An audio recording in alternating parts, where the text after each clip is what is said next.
I always thought I had a solid marriage. Laura and I had been together for over a decade. We had 3 amazing kids, a nice house, a comfortable routine. I never imagined she'd be capable of tearing it all apart. But 6 years ago, everything unraveled. It started with small things. She got distant, secretive, late-night texts, whispered phone calls in the other room. I asked if something was going on. She swore I was being paranoid. Said I was overthinking everything, that she was just stressed. I wanted to believe her, God, I really did. But the truth has a way of surfacing. I found out through a mutual friend, someone who couldn't keep it in anymore. Laura had been cheating on me with a guy named Travis. They'd been seeing each other for months, and to top it all off, she was pregnant. The timeline didn't add up. I did the math. The baby probably wasn't mine. I felt like a fool, like my whole life had been a lie. I confronted her, and she didn't even deny it, just stood there silent. I packed a bag and left that night, filed for divorce the next morning. But because she was pregnant, everything got delayed. Lawyers wanted to wait for the baby to be born. DNA tests had to be done. Custody agreements couldn't be finalized until we knew who the father was. My life, already torn apart, got stuck in this strange limbo. I wasn't just heartbroken. I was humiliated. I couldn't eat, couldn't sleep. I'd see her belly growing and feel sick. Everyone around us knew what happened, and I became the guy whose wife cheated and got knocked up. I had to keep showing up for work, for my kids, while I was dying inside. When the baby was born, and it was confirmed I wasn't the father, I felt relief. They took my name off the birth certificate and added Travis's instead. I thought that would be the end of it. But it was only the beginning.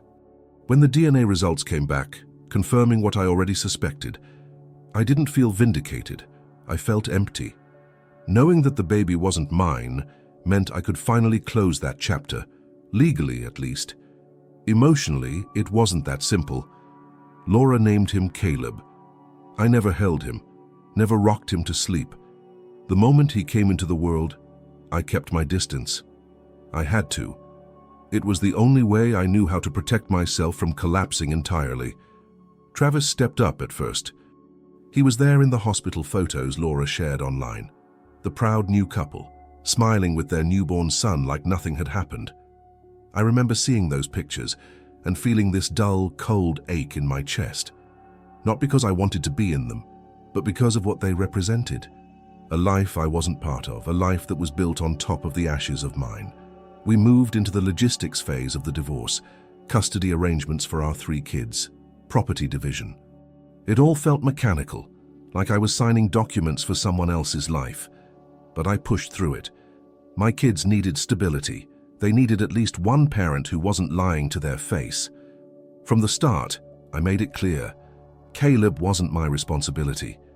My lawyer ensured that my name was legally removed from any association with him. No alimony for Laura, no child support for Caleb. Just shared custody of the 3 kids we had together. Laura and Travis didn't seem to care. They were in their little love bubble, and I figured good. Let them deal with the fallout of their own choices. As far as I was concerned, I was done with both of them. But of course, life doesn't let things stay clean and compartmentalized. Just because a piece of paper said I had no ties to that child didn't mean the situation wouldn't bleed into my world again. I told myself I was free, that I could finally move on. But nothing about this situation was ever going to be that simple. Kids are smarter than people give them credit for. You think you can shield them from the ugly parts, but they feel the tension, the silence, the change in routine. And when Laura got pregnant, my kids noticed, especially since I was no longer living in the same house.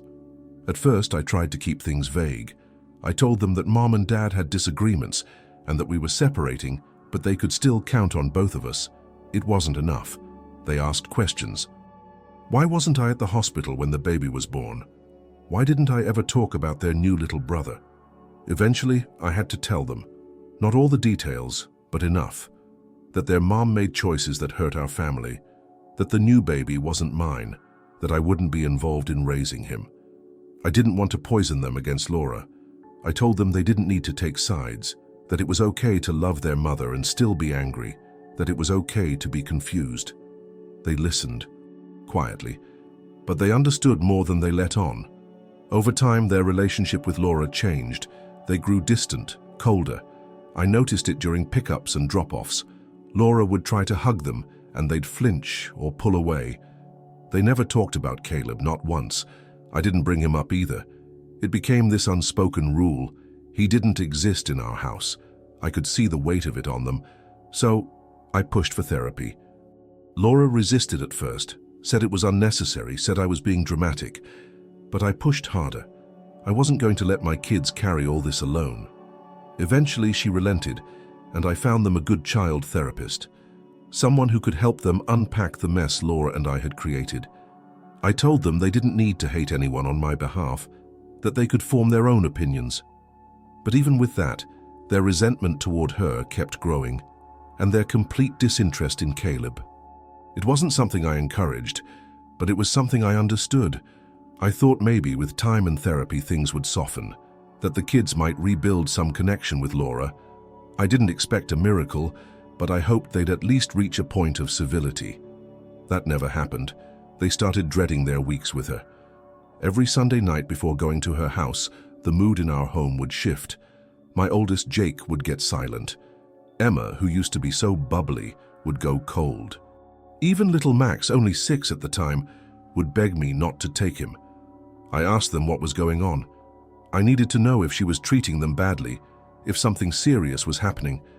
But it was never anything that could be labeled abuse, just discomfort, distance. They said she didn't talk to them much, that when she wasn't busy with Caleb, she was just tired or sad or angry, that she tried to force them to bond with him, and they hated it. It became clear to me that Laura wasn't just their mom anymore. She was a stranger trying to glue a broken family back together, using guilt and forced affection, and it wasn't working. I stayed out of it as much as I could. I didn't want to add fuel to the fire. But inside it broke me. I didn't want my kids to hate their mother. I didn't want them to carry that bitterness around. Still, every time they came back from her house, they seemed more convinced that she didn't understand them, that she cared more about making them love Caleb than actually repairing their own relationships. And Caleb, from what I could gather, he never stood a chance with them. They didn't talk about him, didn't play with him, didn't even acknowledge him. He was just there, a reminder, a shadow of everything that went wrong. I never told them to reject him. I told them they were allowed to feel what they felt, and they did. But Laura couldn't accept that. She wanted more than they were willing to give. And when she couldn't get it from them, she started turning her anger toward me. For a while, Travis seemed committed. He played the role of Caleb's father, posting smiling photos and sharing Laura's updates like they were building a brand new dream. I kept my distance. I didn't care what they were doing, as long as it didn't spill over into my life. But 3 years ago, he just vanished. No warning, no goodbye. One day he was there picking Caleb up from daycare, and the next he was gone. Laura told the kids he had to move for work, but I knew better. I don't know if it was money, regret, or just boredom, but whatever it was, he disappeared without a trace. That's when Laura's messages started. At first they were subtle. She'd write in the parenting app things like, "It'd be nice if Caleb could join the kids for a park day," or, "Do you think Caleb could come along to the zoo this weekend?" I ignored those. They had nothing to do with our custody agreement. Caleb wasn't mine, not legally, not emotionally, not in any way. But she kept pushing, over and over, every week, a new request. She'd point out how involved I was with our kids, how much they loved being with me. Then she'd ask, "Why can't you just be kind to him too?" I answered her the same way each time, calmly, firmly. No. I told her it wasn't appropriate, that it wasn't my role, that she needed to figure things out without dragging me into it. She didn't take it well. She began accusing me of being cold, heartless, saying I was punishing an innocent child, that I was morally responsible, even if I wasn't legally obligated. I didn't engage. I had already made peace with my boundaries, but I could feel the tension rising, and I knew Laura wasn't going to stop there. She wanted someone to pick up the pieces Travis left behind. And since I was the only stable adult still connected to her life, she decided it had to be me. The more I said no, the more desperate Laura became. At first it was guilt, then pleading, then veiled threats, and when none of that worked, she escalated. She filed a motion with the court to take full custody of our 3 kids. Her argument? That I was emotionally damaging them by refusing to treat their half-brother as family. That I was creating an environment of exclusion and teaching them to reject their sibling. She even tried to frame it as emotional neglect. When my lawyer showed me the documents, I couldn't believe what I was reading.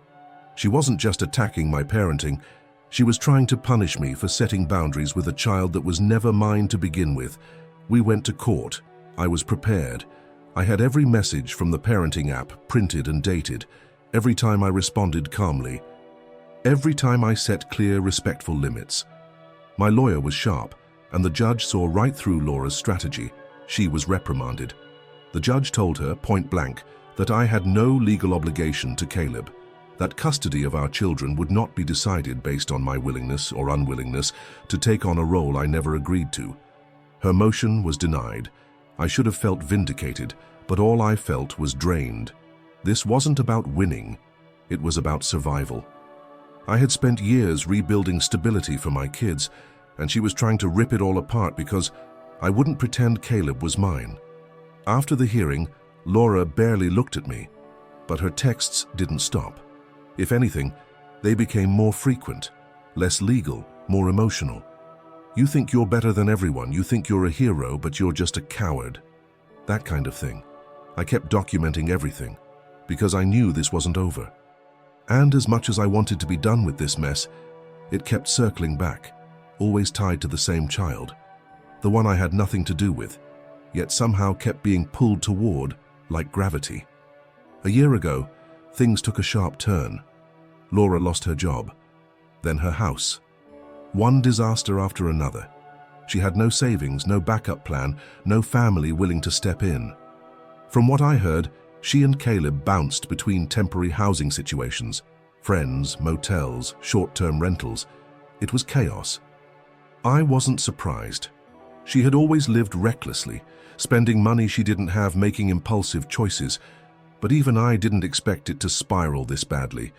With no stable environment to offer, she couldn't maintain shared custody. The court granted me primary custody of our 3 kids. Laura was given every other weekend for visitation, supervised at first. My kids didn't celebrate when they heard the news. They just looked relieved. But for Laura, this was a breaking point. And instead of focusing on getting back on her feet, she ramped up her efforts to make Caleb my problem. The requests flooded in, again through the parenting app. Some of them were disguised as updates. Caleb hasn't eaten today, or I don't know how I'm going to pay for his medicine. Others were more direct. You're already raising 3 kids. What's one more? Or, he's your children's brother. Just help him. I ignored most of them, just like my lawyer advised. If a message suggested I was legally responsible, I responded with a simple, documented no. And when she accused me of abandoning an innocent child, I reminded her, again, that there were public resources available. Food programs, shelters, child services. She had options, but I wasn't one of them. She didn't take those reminders well. The messages got more frantic, more emotional. But I stayed calm. I wasn't going to let guilt steer me into a role I never chose. And I certainly wasn't going to let my kids get dragged into it. Because no matter how messy things got for her, that wasn't my doing. I didn't abandon her. I didn't walk out on Caleb. That was all on Travis. And I refused to be the one cleaning up after his choices. The harder things got for Laura, the more she begged, but her begging wasn't quiet. It came wrapped in guilt, in bitterness, in emotional manipulation. And every message had the same underlying message. Why won't you just be a father to him? She started suggesting compromises. You don't have to raise him, she wrote. Just send something for his birthday, a Christmas gift. Let him come along when you take the kids out. Let him feel included, just a little. But I didn't. Not once. Not because I hated the kid, not because I wanted to punish him, but because I knew I couldn't fake it. I couldn't show up and pretend to care when every second around him would feel like reopening a wound I had spent years trying to close. And my kids? I asked them. Repeatedly.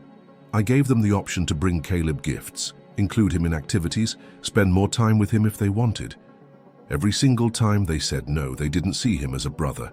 They saw him as a symbol of betrayal, a reminder of what tore our family apart. They had made up their minds, and I wasn't going to force a bond that didn't exist. When they went to Laura's house every other weekend, they dreaded it. They said she tried to push them into playing with Caleb, that she'd get angry when they ignored him, that the whole visit revolved around trying to force them into some picture-perfect version of family that never existed in the first place. They hated it. And they started counting down the days until they turned 18, until they could legally cut ties with her and with him. Laura blamed me, said I poisoned them, that I was raising them to be cruel, heartless, detached. But I wasn't. I just gave them space to feel what they truly felt, and they felt nothing for him. That wasn't my doing. That was the consequence of choices made long before I had any say. Lately, Laura's messages don't even try to hide the hostility. There's no more please or can we talk. Now it's pure venom. She writes things like, you act like you're some noble single dad, but you treat an innocent child like garbage. Or, you're heartless, cold. I hope our kids see through you one day. I don't reply anymore, not unless I absolutely have to. I just document everything. My lawyer told me to keep a clean record in case we end up in court again, and at this rate, we probably will, but it's getting harder to block it all out. She says Caleb is starting to ask questions. Why he doesn't get to go on trips like the others, why there are no photos of him with me, why he's not invited to birthdays or included in holidays, why he doesn't have what they have. And yeah, he's just a kid. He didn't ask to be born into this mess. He didn't choose his parents or the way they tore everything apart. He's innocent in all of it. But I can't do it. I can't bring myself to fake love for him, to pretend I can be a stable presence in his life when I still flinch at the thought of his mother. Every time I imagine myself stepping in, even in a small way, all I feel is dread, not guilt, just a deep, cold resistance. And maybe that's worse. Maybe the fact that I don't even feel bad is what makes me the villain here. Maybe I should feel something. Compassion, responsibility, pity. But I don't. I just feel relief that he's not mine. Relief that I'm not legally tied to him. Relief that I have the choice to say no. But then I think about Caleb sitting alone in that house. A house that's falling apart. A mother who's broken. No father figure. No siblings who want him. Just him and his questions. And I wonder, what kind of man does that make me? I've replayed every moment of this story in my head, every message ignored, every birthday skipped, every chance I had to step in and chose not to. And I still don't know if I did the right thing. On paper, I've done nothing wrong. Caleb isn't my son, I didn't create him, I didn't commit the betrayal, I didn't walk away. I've done everything I could for the 3 kids I do have. I've been there for them through everything. Therapy, school meetings, sleepless nights. I've fought for their stability when no one else would. But Caleb, I've done nothing. Not a call, not a card, not a single gesture to show that I see him. I've kept him completely outside my world. I've treated him like a stranger, like a problem I didn't ask for, like an echo of someone else's mistake. Laura says I'm cruel, that I'm punishing a child for sins that aren't his, that I think I'm this great father, when really I'm just a coward who can't face the consequences of his own broken heart. Maybe she's right, because the truth is, I could have done something. I could have sent a gift, offered a kind word, included him once just to show I'm not made of stone. I could have been better than the man who left, but I didn't. I couldn't. Every time I tried to imagine it, all I saw was pain. Mine. My kids. His. So I did nothing. And that's where I am now, stuck between what I'm obligated to do and what I might have done if the past hadn't ruined everything. So here I am, telling all of this to people I don't know, not because I want validation, but because I genuinely don't know anymore. Am I the asshole for refusing to do anything? Anything for the child my ex-wife had from her affair, even now that I have primary custody of our kids? even knowing he's innocent, even knowing he's alone. What do you think?